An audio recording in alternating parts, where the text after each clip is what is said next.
Now that you know what's important, how do you get everybody working on the most important stuff? There's a name for that also. We call them operating mechanisms. How many operating mechanisms you have, how formal they are, how structured they are, depends on what stage your company is in. If you're 20 people, you don't need a lot of structure. If you're 2,000 people, you need a lot of structure. Somebody, I forget again who it was, but they used the word cadence. I think it was, what's her name? Claire. She used the word cadence. I like that word a lot. Your operating mechanisms should be regular. They should repeat. Everybody should know what to expect. Every element of your operating system should have a reason, a purpose. One of the things I didn't like is she talked about different kinds of meetings, but she didn't say what the purpose of each kind of meeting is. You should know why you have a staff meeting and what's it for, and why is it different than your operating review or than your strategy offsite. Like, understand how all the pieces fit together.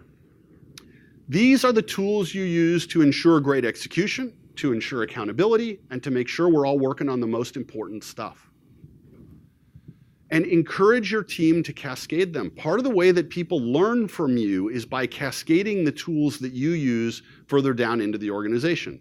Now, that can be disastrously bad, and I think it was Bezos who talked about this yesterday, right? That senior executives model this behavior of slowing things down because frequently they make decisions which are not easily reversible, and then that cascades through the organization, and the next thing you know, you got an intern slowing things down because they think that spending $50 is irreversible.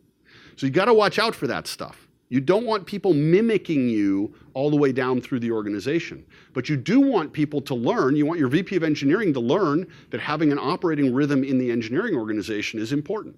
It might be different than the corporate mechanism, but it's still important. Be consistent. Keep the cadence regular. And as Claire said, change it when it needs to be changed. Your company is this living, breathing organism. You can't manage it the same way when it's 500 people that you managed it when it was 50 people. And make sure that all of these mechanisms are self-reinforcing and internally consistent. And the two big messages that should thread through every meeting you have on a regular basis is, these are the most important things that we're doing in the business, how we doing on those things, and our culture matters. Let's make sure we reinforce our culture.